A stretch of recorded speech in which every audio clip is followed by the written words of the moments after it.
In Gravitas, I am Molly Gambhir. Let's get started. Gravitas, co-presented by Skoda Superb, Best in Next Class. Co-powered by Star Health Insurance, the health insurance specialist.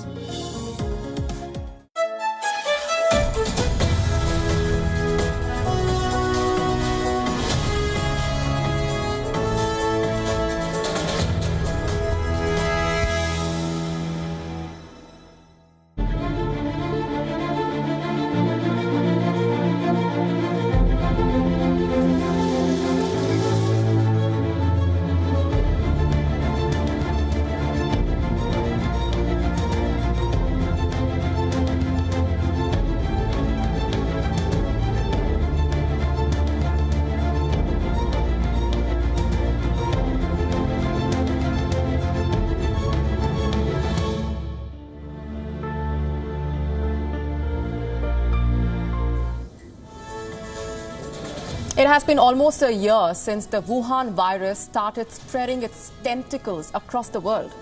Over half of humanity had to be locked down. Months later, the world is caught between hope and fear. There are second, even third waves of the virus in some parts. Fresh lockdowns and restrictions are being imposed. But there is also some sense of optimism. There have been a series of positive developments. Vaccine contenders have announced more than 90% efficacy in fighting this virus. It is a long road ahead before people across the world actually get those shots, but crucial milestones have been crossed. There is hope on the horizon, and global markets are riding high on this vaccine optimism. Stocks of vaccine leaders have seen a sharp rise. On Gravitas tonight, we focus on this vaccine race. We do the number crunching and tell you what the vaccine announcements mean for you and me. We decode how the vaccine success is fueling hopes of global economic recovery and why the vaccine is not the silver bullet in this war. I'm Molly Gambhir. Also on the show for you tonight, despite threats, French President Emmanuel Macron pushes ahead with his crackdown on radical extremism. He now has issued an ultimatum to Muslim leaders. They have 15 days to accept a charter. We decode what it says. India has slammed Pakistan over the Gilgit-Baltistan polls, saying the election is aimed at hiding the illegal occupation of the territory. People of Gilgit-Baltistan have meanwhile hit the streets. The opposition says Imran Khan's party stole the mandate. We get you the latest. For the first time since 2013, the euro has beaten the dollar, while the yuan sees its worst performance since April this year. The currency race is only heating up. We tell you which country stands where. Caught in an Instagram mess is none other than Pope Francis. A model's photograph got a thumbs up from his account on Instagram. She now says she is going to heaven. Social media users have a field day. But first, as always, Gravitas Global Headlines. Reports claim that Al-Qaeda leader Ayman al-Zawahiri died of natural causes 1 month ago. Zawahiri's last appearance was in a video message on this year's anniversary of the 9/11 attacks in the United States.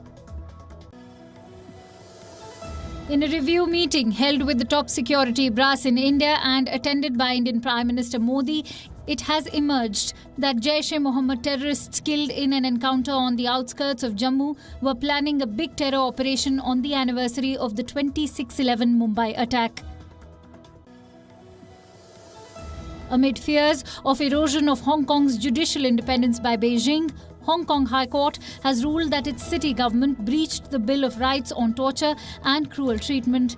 In the ruling over the police handling of the 2019 pro-democracy protests, the court has called for an independent mechanism.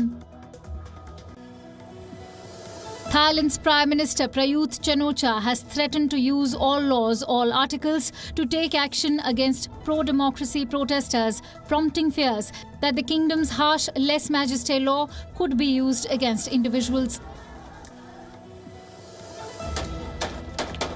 At least 37 people have died in Uganda after protests erupted following the arrest of presidential candidate and pop star Bobi Wine. Wine, whose real name is Robert Kyagulanyi, was arrested on Wednesday for campaigning in eastern Uganda, holding mass rallies in violation of the government's coronavirus restrictions on gatherings.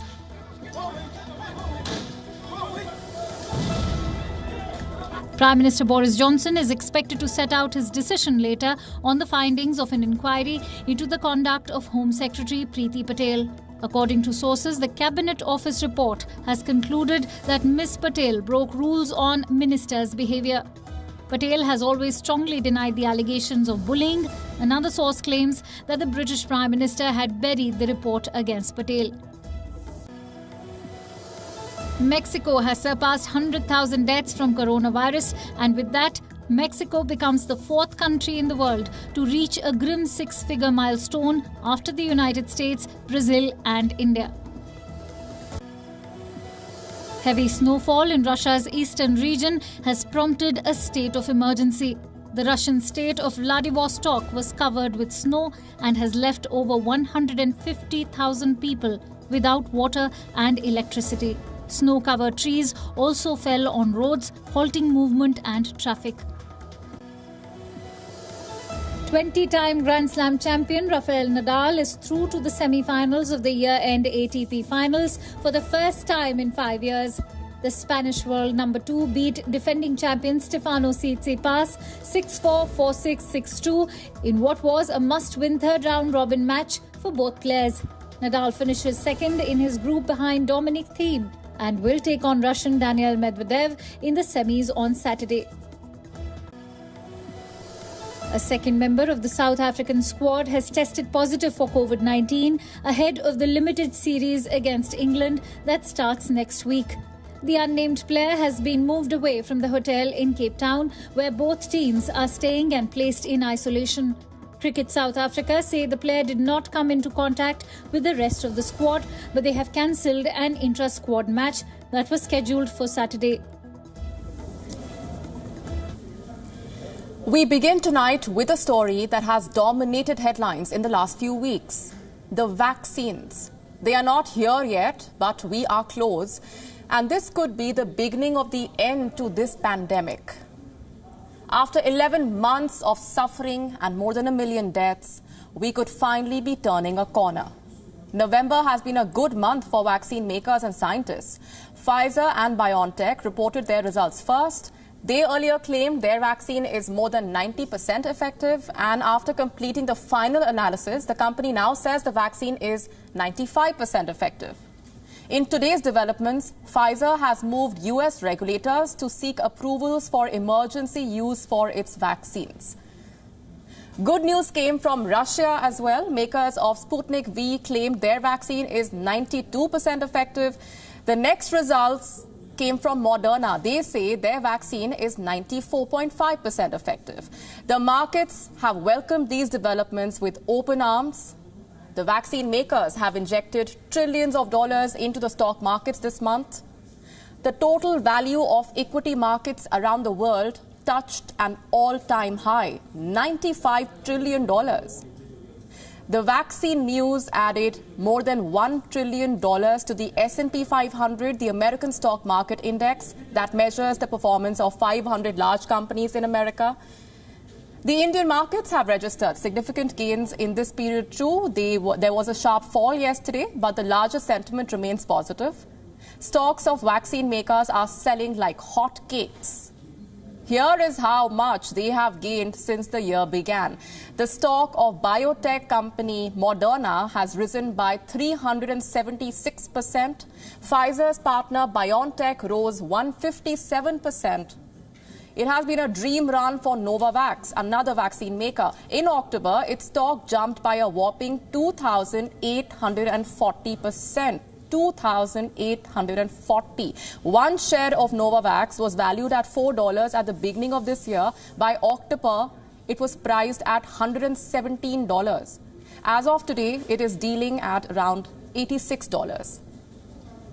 The stocks of Pfizer soared too. Its chairman and CEO, Albert Bourla, cashed out 60% of his own Pfizer stock, netting him $5.6 million. This was pre-arranged. Bourla had earlier expressed his intentions to sell his stock months in advance when the price hit a certain mark. While this practice is considered controversial in America, it is legal to arrange such a trade in advance, not insider trading. A vaccine is perhaps the only sure-shot exit strategy for this health crisis. Without it, the worldwide economic impact of the Wuhan virus could be $3.4 trillion a year, which is why the success in vaccine development is being welcomed across all quarters. Like I said, this could be the beginning of the end, but there are still significant hurdles to be crossed. The data and claims of these companies need to be vetted. Drug regulators will have to clear the vaccines first. There will be a limited rollout early on. It could take several months for the common man to get a vaccine. But with each passing day, we are getting one step closer to the shots. And the progress made by the vaccine makers is commendable. The world has waited for 11 months. Now, in a matter of weeks, the first supplies could begin rolling out. The obvious question, who is getting what? What will be the price of these vaccines? Our next report gets you the details.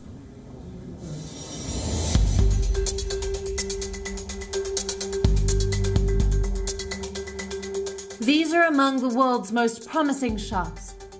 54 vaccines are in clinical trials. Countries and leaders are making a beeline to get these vials. Millions of doses have already been pre-booked. There are at least 14 pre-orders for the AstraZeneca Oxford vaccine, with the WHO-led COVAX alliance putting in an order too. Russian vaccine Sputnik V has 8 pre-orders.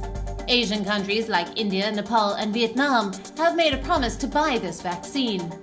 Moderna has 8 pre-orders for its vaccine, while Pfizer has 9. According to one estimate, as many as 9.5 billion doses are already reserved, well before a vaccine candidate arrives in the market. Who is getting the bulk of these supplies? It is the developed world. Rich countries have grabbed half of the projected supplies. Canada has secured supplies of more than 400 million doses already. That's enough to inoculate each Canadian 10 times. Australia and Britain have secured supplies of around 5 shots for every citizen. The United States can potentially administer 3 doses to every citizen. The mass hoarding by the developed world reveals a lot. Like, how much do these vaccines cost? The European Union wants more than 200 million doses of the Pfizer vaccine. The bloc will pay $18 and some change for every shot. The College authorized a 4th contract with pharmaceutical company BioNTech Pfizer. It covers the purchase of up to 300 million doses to be supplied once the vaccine has proven to be safe and effective against COVID-19. The United States is buying the same vaccine for $19.05 per dose. In India, the Oxford vaccine could be sold for a little more than $13, or 1,000 rupees for 2 doses.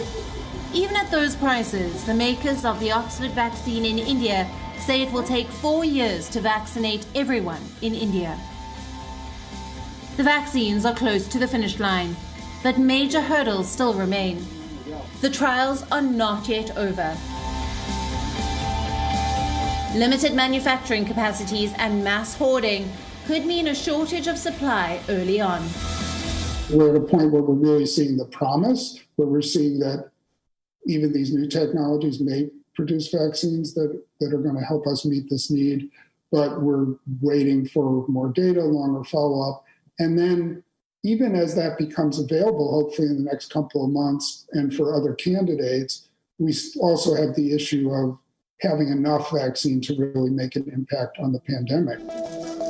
Some vaccine makers are promising a rollout by the end of this year. The whole world wants a shot, but many will have to wait. Bureau Report, World is One. While the news of a potential vaccine is good and the news of several potential vaccines even better, in all of this, we cannot forget that the vaccine is not the end of the Wuhan virus pandemic. It is not the silver bullet to the Wuhan virus. In August this year, the World Health Organization said that a vaccine will be a quote-unquote vital tool in the global fight against the virus, but it will not end the pandemic on its own. There are three things that we must remember here. One, like every other virus, the Wuhan virus too will mutate.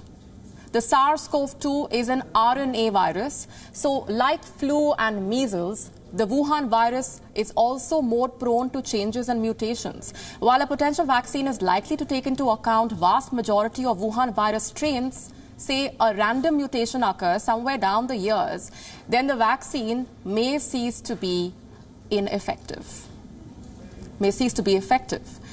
Point number two, the Wuhan virus is communicable, meaning it can be transmitted from one person to another. So while a quarter or half of the population, say, is vaccinated against the virus over the next couple of years, the remaining population will still remain at the risk of catching the virus and transmitting it. So it comes down to this. Going forward, social distancing and masks will remain the norm. Other lifestyle changes brought about by the pandemic remain too. And finally, you and I will have to learn to live with this virus, at least for some time now. Here's another thing. We do not know how long the immunity is going to last. We also don't know the long-term effects of the vaccine. I mean, just have a look at the timeline. The Wuhan virus was first detected in December in China. At least that's what the officials say. The first case outside China was recorded on the 13th of January. Between the 11th and 12th of February, the WHO convened a research and innovation forum on the Wuhan virus. On the 18th of March, a solidarity trial was launched with the aim of generating data to find the most effective treatments for the Wuhan virus. It is November now, so drug makers had less than a year to develop the vaccine. Under normal circumstances, it takes up to 10 years to develop a vaccine.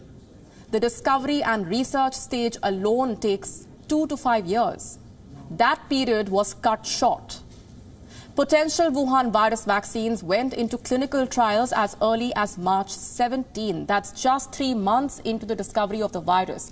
The speed at which researchers and pharma companies responded to the pandemic is unprecedented. And while that is remarkable, it also leaves room for future risks. There has not been enough time to test the side effects of the vaccine. We know that a candidate X or candidate Y does not show side effects after 2 weeks of being administered. But what if there are side effects after, say, a year?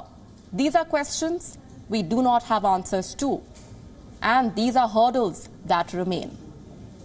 That said, there is no reason to not celebrate the potential vaccines. They may not end the pandemic, but they are the most powerful weapon till date in this battle against the Wuhan virus.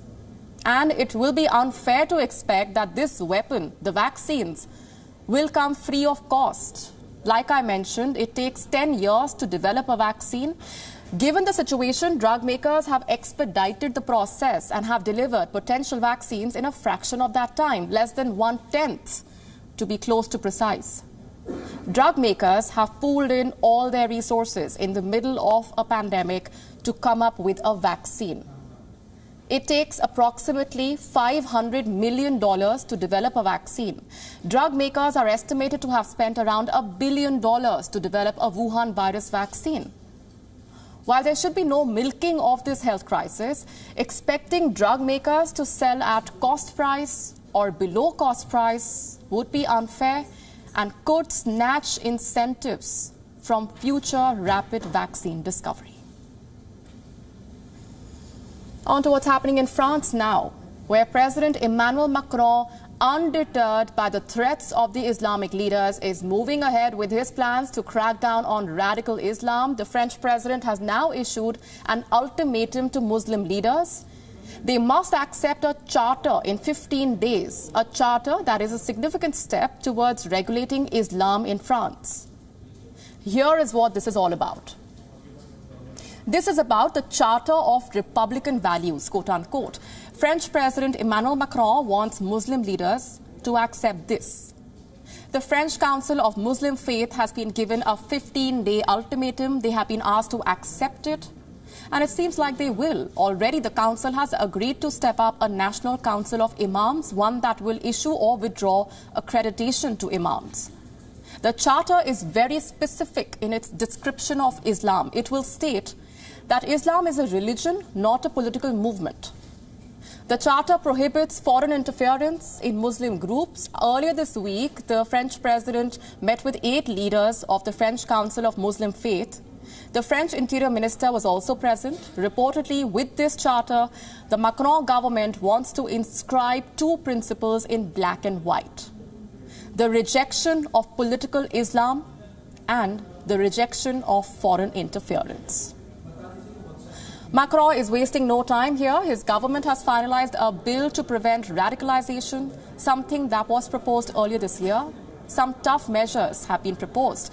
Homeschooling will be restricted to discourage madrasa-styled education. There is provision for harsh punishment for those who intimidate public officials on legal grounds. The proposed law also wants children to have an identification number, a number that can be used to ensure that they are attending school. Parents who will break this law could face up to 6 months in prison, as well as huge fines. While Macron's crackdown on radical Islam is being welcomed, he is being criticized too for a different proposal. His government has tabled a new security law. One of its provisions bans filming of police. Violators can be fined up to $53,000, even sent to jail for a year. The proposal has triggered a huge controversy in France. Macron is being accused of cracking down on free speech, while the journalists slamming the government for putting forward this proposal. There was a heated debate in the French parliament. The French Interior Minister defended his government. Take a listen in. Journalists will be able to film, citizens will be able to film. What we don't want is calls to murder. We may have a difference on this point, but let's also debate normally by reading the text without fantasy. The Interior Minister says the rights of journalists will be protected. His assurances seem hollow because when he was defending the proposal in the parliament, there were protests outside the French National Assembly. A journalist who was covering that demonstration was arrested. Why? For filming the protests, the same act that France now wants to criminalize. Reportedly, the journalist was arrested even after he presented his credentials to the law enforcement officials. Journalists and human rights groups took to the streets this week in Paris. They voiced their opposition for the proposed security law, claiming that the citizens could lose their powers to keep the powerful in check. The police used water cannons and tear gas. Reportedly, this was after some young protesters damaged property during a rally that was largely peaceful. Macron's security law is a move to give more autonomy to the local police. It could potentially even arm more cops. There is also talk of expanding the use of surveillance drones in high crime areas. While the French president's tough stand against radical Islam has been welcomed, is he going a bit too far with this security law? A heated debate is now underway in France. We will keep a track of this. Shifting focus to Pakistan. On Sunday, the results of the assembly elections in Gilgit-Baltistan were announced. The elections were already void. They were aimed at hiding the illegal occupation of the territory. India has already slammed Pakistan over the same. Now the results of this sham election are out, and the people of Gilgit-Baltistan have hit the streets by the thousands.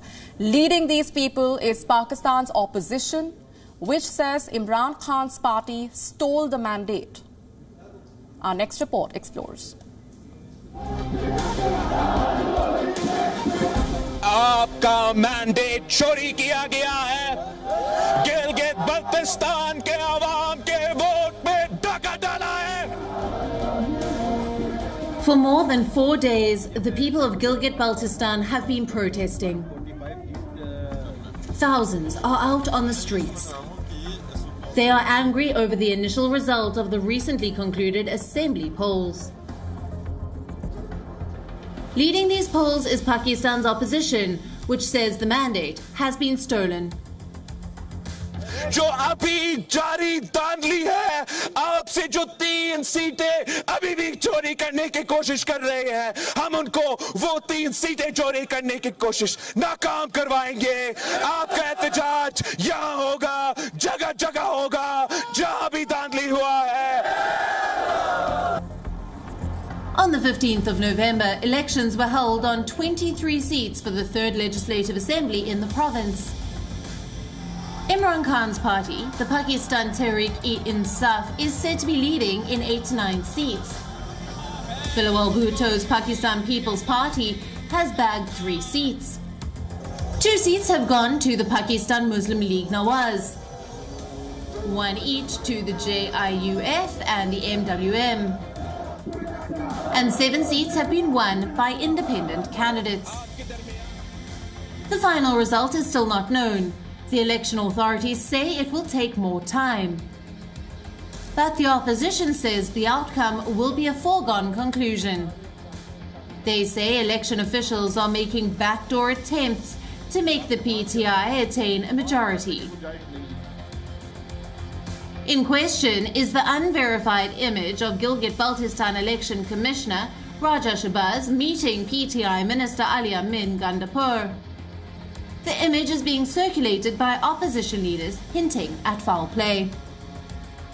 The Election Commissioner has reiterated the polls were transparent, but he hasn't found many takers. As the war of words continues in Gilgit-Baltistan. Not too far away in Lahore, the Tehreek-e-Labbaik Pakistan, a radical Islamist party, has announced the death of its chief Karim Hussain Rizvi. A notorious political figure, Rizvi was known as Pakistan's blasphemy activist. He was infamous for protesting any reforms to Pakistan's ultra-conservative blasphemy laws. He was last seen leading an anti-France rally in Lahore. His party says he died of a fever and severe chest pain. The Prime Minister of Pakistan has tweeted his condolences, but he is yet to acknowledge the anger of those protesting in Gilgit-Baltistan. Bureau Report, WION, World is One. Meanwhile, according to a report by Arab News, Ayman al-Zawahiri, the chief of Al-Qaeda, has died in Afghanistan. The 69-year-old Egyptian national is said to have died of natural causes. The report has been filed based on sources in Pakistan and the Afghan media, and it comes just days after news of al-Zawahiri's passing made the rounds on social media. Remember, al-Zawahiri was the leader of the Al-Qaeda since 2011. He succeeded Osama bin Laden. Al-Zawahiri was last seen in a video released on the anniversary of the 9/11 attacks. His death, if the reports come out to be accurate, will open up a leadership vacuum within the Al-Qaeda. Why is that? Because 2 of al-Zawahiri's successors, Hamza bin Laden and Abu Muhammad al-Masri, were also killed recently.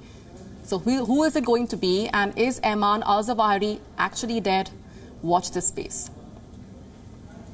On to the United States of America. In exactly 61 days, the presidential transition will be complete. Joe Biden will be taking oath as the next president of the United States on the 20th of January 2021. Donald Trump is expected to leave the White House on the same day. I say expected because Trump's lawyers seem to be hell-bent on proving that he has won. They are leaving no stone unturned in challenging the result of this election, and at the same time, they are preparing to fight some legal battles that involve the Trump family. In the next 5 minutes, we tell you what's happening. Starting with the allegations of voter fraud, Trump's legal team has filed multiple lawsuits in battleground states. Most of these lawsuits are based on conspiracy theories. We have been discussing them on this show. But the latest theory being peddled by Trump's attorney, Mr. Rudy Giuliani, is unlike anything we have ever heard. Mr. Giuliani says that Joe Biden won due to a Venezuelan election technology owned by men who were allies of Hugo Chavez. You must listen to this. The company counting our vote with control over our vote is owned by two Venezuelans who were allies of Chavez, are present allies of Maduro, with a company whose chairman is a close associate and business partner of George Soros, the biggest donor to the Democrat Party, the biggest donor to Antifa, and the biggest donor to Black Lives Matter. My goodness, what do we have to do to get you to give our people the truth? So to what extent are these claims working? Are they working at all? Well, the election lawsuits filed in Arizona, Pennsylvania and Georgia have all been rejected. It is a hat trick of losses for Donald Trump and his team. The rulings came within a few hours of each other. In Arizona, a state judge dismissed the lawsuit, calling it prejudiced. In Pennsylvania, another state judge rejected the lawsuit, saying there was no evidence of any fraud or misconduct. And in Georgia, a federal judge appointed by Donald Trump himself rejected a Republican Party lawsuit, saying there was no case at all. As Trump's legal team suffers one setback after another, there is trouble brewing for the Trump family as well. New York's Attorney General has sent a subpoena to the Trump Organization. This is over records related to consulting fees paid to Ivanka Trump as part of an investigation into the president's business dealings. Allow me to break this down. In September this year, the New York Times released an explosive report on Trump's tax filings. The report revealed that the president had reduced his company's income tax liability for several years. He did so by deducting $26 million in consulting fees as a business expense, according to the reports. The NYT report said that more than $700,000 of these fees had been paid to Ivanka Trump. Less than 2 months since the report was released in public domain, the law seems to be catching up with the Trump family. Trump's legal team may perhaps want to shift its focus away from proving the elections were fraudulent to saving the Trump family's business empire. And speaking now of Trump's legal team, we get back to Mr. Rudy Giuliani. The former mayor of New York has been leading Donald Trump's legal battle to try and invalidate the 2020 presidential election results. We showed you the absurd claims that he has been making, but what's generating more interest than Mr. Giuliani's claims is his hair dye. You heard that right. Dark streaks on Rudy Giuliani's face at a recent press conference have taken the internet by storm.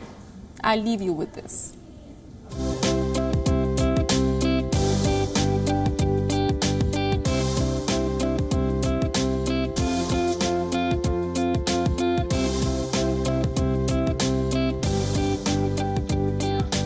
Right up. So, telling you is supported by evidence.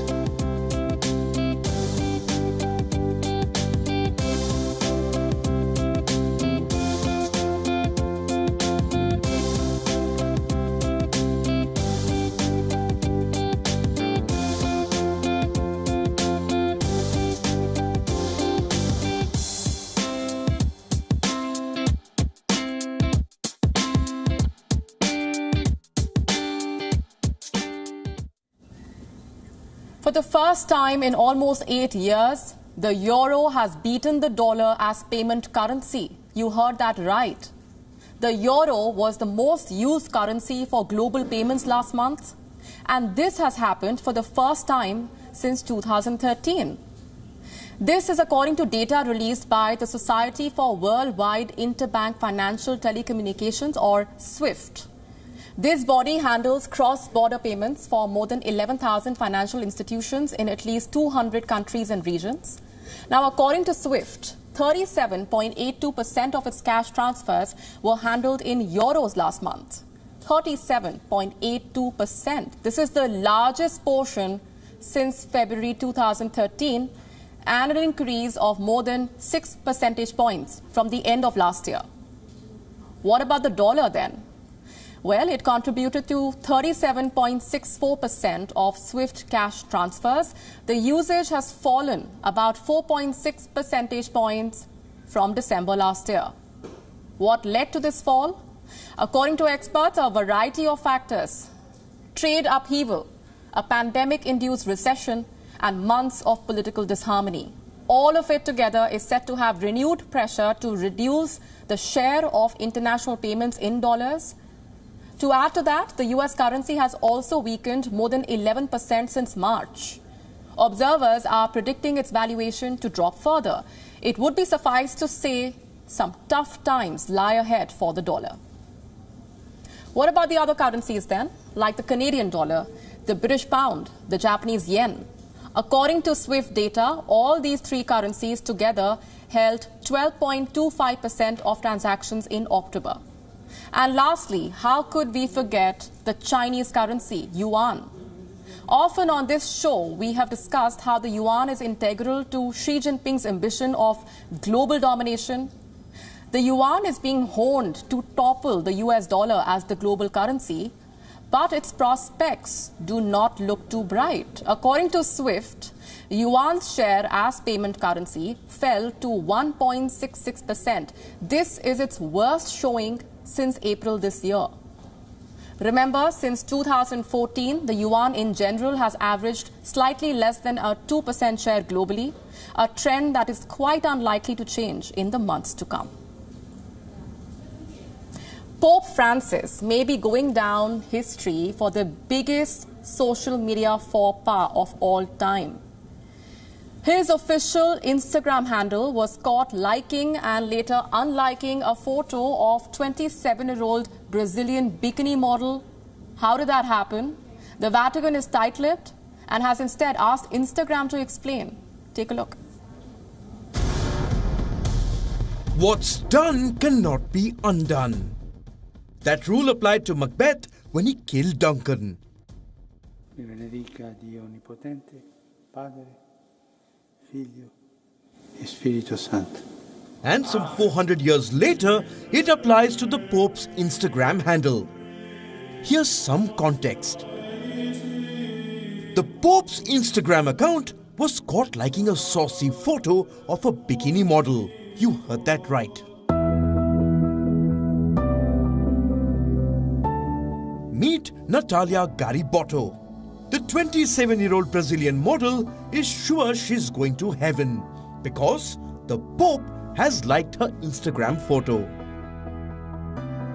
The testimonial is pinned to her Twitter account, even after the Pope's official handle reportedly unliked it.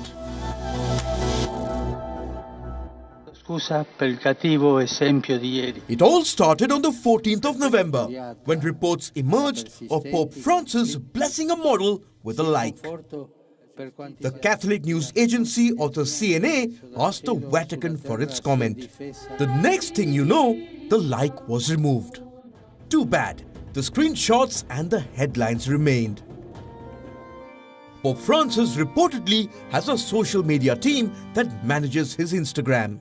We do not know which one of the social media managers botched up. But one thing is for sure. This episode has triggered a meme fest online. Most of the photographs are not suitable to be aired. The jokes too are no exception. It's all on Twitter though for the world to see. Here's what we can show you here. This tweet from one Kung Fu Panda and that. We will wrap by telling you the latest. The Vatican has reportedly launched an investigation. As for the model, she says she's on her way to the Vatican. Bureau Report, WION World is One. The impact of the pandemic's economic fallout has been felt across all sectors. Taxi services, of course, have taken a severe hit. Taxis in London and Hong Kong now lie in open fields gathering dust. Our next report tells you more.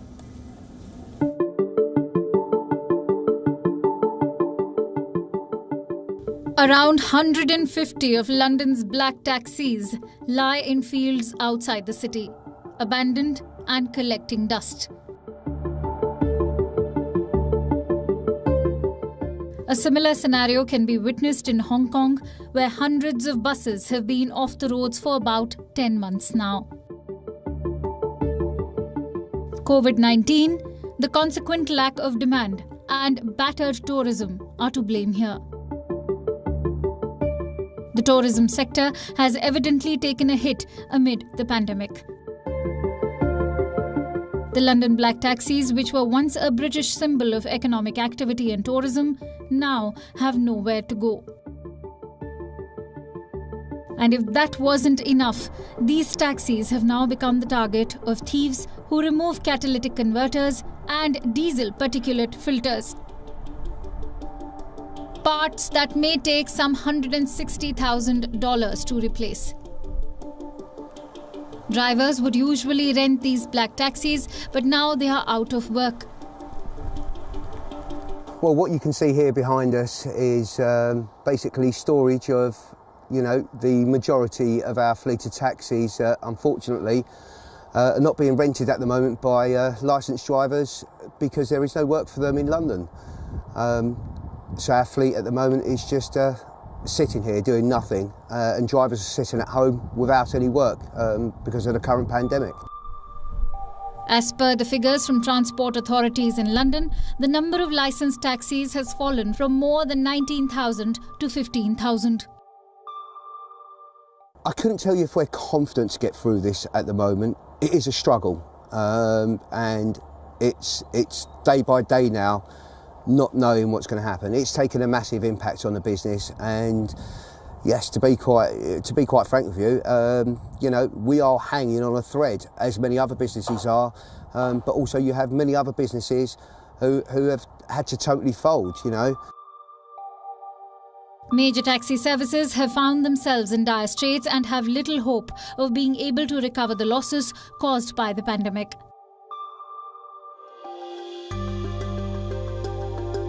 Elsewhere in Hong Kong, hundreds of tour buses have been left off roads as the tourism sector is still reeling from the effects of the pandemic. The situation is likely to worsen as the government plans to end a wide-ranging wage subsidy program that helped about 2 million employees in various industries. The program was introduced in June, and now the Hong Kong government has ruled out an extension. Visitor arrivals in Hong Kong have been down by 96 to 99%. The tour guides, drivers and others employed in this sector are now struggling to make ends meet. 2020 has been a very sad year for us tour guides because after the border was closed, we had no work to do and had no income. In the old days, we have been through ups and downs, but as long as we were with our clients, we felt very happy and cheerful every day. Now suddenly there is no work and no tourists and we're out of work. I've begun to feel disoriented and depressed. Despite efforts to boost domestic tourism, this sector continues to suffer. Dozens of travel agencies can no longer afford to pay salaries as the festive season approaches. Bureau Report, WION World is One. This is the latest reminder of the threat posed by climate change and global warming. A new study published in the journal Science issues a grim warning. Slow down climate change or face the risk of more wildlife diseases. Our next report examines the link between the two. As the world's climate warms, parasite-borne wildlife diseases will increase. Animals in the north, especially in high-altitude regions, are expected to suffer the most. The study, published in the journal Science, projects that over the next 50 years, there will be an increase in the spread of wildlife diseases caused by bacteria, fungi, viruses and infectious worms. At current rates of carbon emissions and warming, the prevalence of parasites will increase sharply in the colder regions. Some parasites may nearly double by 2070. This is deeply worrying for humans. Almost 75% of emerging infectious diseases have a wildlife origin. Even the latest pandemic humanity is battling, COVID-19, has originated from the wild. And climate change is only exacerbating the surge in wildlife diseases. Warmer conditions will mean that parasites like ticks that infect mammals with diseases will develop faster and reproduce more. The warm weather will create perfect conditions for parasites to multiply in northern areas where they may have previously been unable to thrive. According to the study, cold-blooded animals like amphibians, fish and insects are most at risk since they cannot regulate body temperatures to adjust to warming conditions. The study also points out that cold-adapted species like polar bears, the Arctic fox and penguins are at a higher risk when their habitats warm. And warm-adapted species like camels, gazelles, meerkats and antelopes are at an increased risk when their habitats cool. Experts say that the only solution in sight to curb this crisis would be the slowing down of global warming. Bureau Report, WION, World is One. With that, it's a wrap on this edition, leaving you as always with Gravitas Images. Thanks for watching.